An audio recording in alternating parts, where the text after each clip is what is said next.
En esta oportunidad vamos a tratar el tema pseudotumores de los maxilares y tumores no odontogénicos benignos.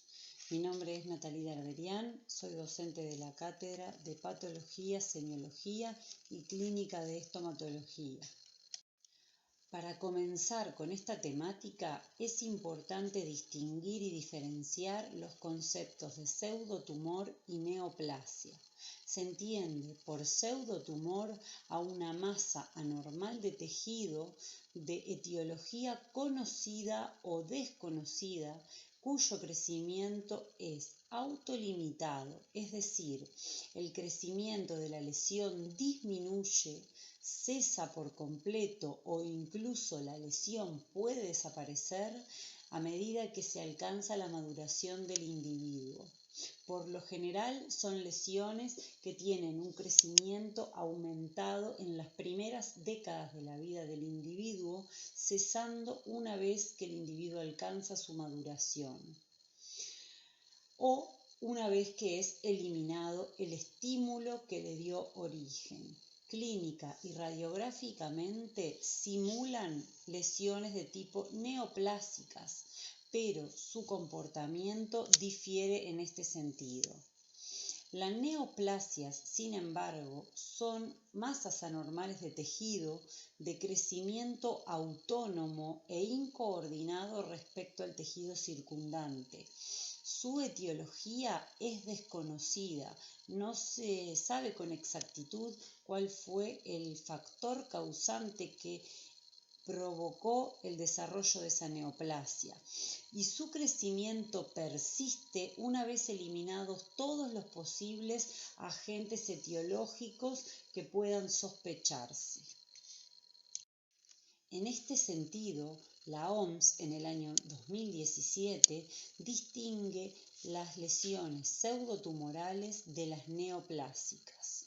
Con respecto a la clasificación de los pseudotumores, en ocasiones conocidos también como amartomas o lesiones amartomatosas, pueden clasificarse según los criterios de la OMS del 2017 en lesiones de tipo fibroóseas o osteocondromatosas y por otro lado las lesiones de células gigantes y los quistes óseos. En el cuadro que se detalla a continuación se enumeran las lesiones que comprenden ambas categorías que se detallarán a continuación. El fibroma ossificante es una lesión fibroósea benigna que afecta a los huesos maxilares y al esqueleto craneofacial. Se distinguen dos variantes, el fibroma cemento ossificante y el fibroma ossificante juvenil. Ambas variantes presentan diferencias en cuanto a su presentación clínica y su distribución etaria y por sexo. El fibroma cemento ossificante se desarrolla fundamentalmente entre la tercera y la cuarta década de vida, con mayor predominancia en el sexo femenino y afecta fundamentalmente a la mandíbula en el sector premolar y molar.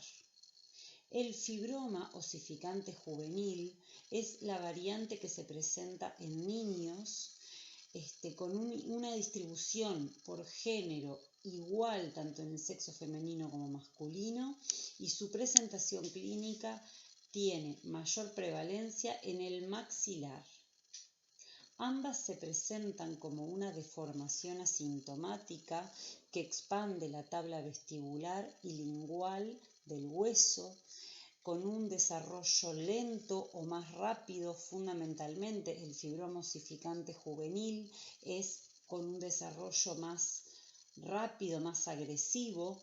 Cuando se presenta en el maxilar puede provocar obstrucción de las fosas nasales y epistaxis, perforación cortical e invasión hacia los tejidos blandos. El diagnóstico diferencial de este tipo de lesiones debe ser realizado con la displasia ósea y cemento ósea. El cementoma gigantiforme familiar es una lesión fibrocemento ósea que se presenta exclusiva en los huesos maxilares. Es de etiología desconocida y de rara presentación. Según la última clasificación de la Organización Mundial de la Salud respecto a las displasias cemento-óseas, el cementoma gigantiforme familiar se caracteriza por una rápida expansión ósea que involucra a los 4 cuadrantes de la mandíbula con predilección por pacientes jóvenes. Es una lesión de presentación multifocal porque se presenta en los 4 cuadrantes. Tiene rasgos autosómicos dominantes o familiares. Se presenta clínicamente como expansión masiva de los maxilares con deformidad facial notoria y maloclusión severa. La displasia fibrosa es una anomalía esquelética en la cual el hueso normal es reemplazado por tejido fibroso o por hueso inmaduro, mal organizado y pobremente mineralizado. Es un trastorno del crecimiento del individuo que se presenta fundamentalmente en niños y adolescentes. Presenta un patrón irregular de presentación, por lo cual existe un amplio espectro clínico de esta patología. Puede presentarse desde una lesión aislada y trivial hasta una enfermedad grave que afecta a casi todo el esqueleto. En tal sentido, conocemos la displasia fibrosa monostótica, que es entre 6 y 10 veces más común, cuando la presentación es en un único hueso, como por ejemplo puede ser la mandíbula. Y también se encuentra la variante poliostótica cuando las lesiones se encuentran en más de un hueso de la economía. Cuando las lesiones se presentan en los huesos craneofaciales, el maxilar y los cigomáticos son los huesos más afectados. Y dentro de los huesos de la economía, excluyendo a los craneofaciales, el fémur puede ser uno de los sitios más comunes. Cuando se presenta de forma poliostótica, puede afectar a varios huesos de la economía, incluyendo a la columna vertebral, provocando escoliosis severa y dificultades y problemas en la ambulatoria del paciente. Clínicamente, a nivel bucal se presentan con una deformación, asimetría, desplazamiento dentario, provocando maloclusión y cuando su presentación es en el hueso maxilar, puede también cursar con obstrucción nasal, pérdida de la visión o auditiva. La displasia cemento-ósea es también una lesión fibro-ósea no neoplásica de los maxilares que se presenta en áreas portadoras de piezas dentarias. En todas estas lesiones fibro-óseas, tanto en la displasia fibrosa como en este caso en la displasia cemento-ósea, el hueso normal es sustituido por un tejido fibroso en el caso de la displasia fibrosa o hueso inmaduro, y en el caso de la displasia cemento-ósea también es sustituido por un tejido similar al hueso inmaduro de características más cementoides. Es una enfermedad esclerosante que afecta a la mandíbula y puede presentar 3 variantes. La periapical, cuando se encuentra en relación al periápice de las piezas dentarias, siendo más común en los dientes anteriores mandibulares. Focal, cuando se presenta en un único diente, en relación también al ápice de la pieza dentaria. O florida. La displasia cemento-ósea florida es de características multifocal. Es esta última una enfermedad esclerosante que afecta a la mandíbula, especialmente al proceso alveolar, y que en la mayoría de los casos es bilateral. Sin embargo, en algunos casos afecta hasta 3 o incluso 4 cuadrantes. Durante la enfermedad, el hueso normal se reemplaza por un tejido de forma irregular y finamente distribuido, salpicado de áreas radiolúcidas de tejido blando. El hueso recién formado no parece invadir el espacio periodontal, pero en varias imágenes se confunde con las raíces, sin comprometer la vitalidad de la pulpa o la posición del diente en el arco dentario. No se observa reabsorción dentaria ni ósea, ni siquiera cuando las imágenes parecieran sugerir una anquilosis dentoalveolar. Provocan una expansión asintomática del hueso o incluso muchas veces son hallazgos radiográficos. El paciente desconoce su existencia. En el caso de la florida puede cursar con dolor y asociarse a dientes vitales o encontrarse en áreas edéntulas que previamente fueron portadoras de piezas dentarias. El osteocondroma es una lesión benigna que se caracteriza por la formación de hueso que se cubre por cartílago. Se sitúa en la superficie externa del hueso. Es una lesión común en los huesos largos debido al crecimiento endocondral.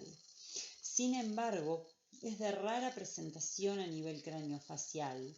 Cuando se presenta, su ubicación de predilección es el cóndilo mandibular y la apófisis coronoides. Se ha reportado casos en nuestra esfera entre la cuarta y la quinta década de vida del individuo. Cuando se presentan a nivel del cóndilo, clínicamente se observa asimetría facial, maloclusión provocada por un crecimiento exacerbado de la rama mandibular de un lado respecto al otro, dolor y apertura bucal limitada.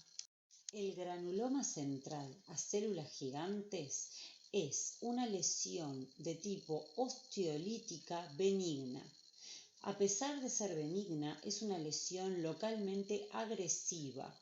Se presenta en los huesos maxilares y se caracteriza por la presencia de células gigantes de tipo osteoclastos dentro de un estroma vascular. Es una lesión muy frecuente en el sector anterior mandibular. Corresponde aproximadamente al 10% de las lesiones benignas de los huesos maxilares. Cursa con una deformación asintomática que es expansiva a medida que la lesión aumenta de tamaño. Presenta un comportamiento aproximadamente en un 30% agresivo, cursando con dolor, reabsorción y desplazamiento dentario, perforación de la cortical e invasión hacia los tejidos blandos. Puede ser multilocular.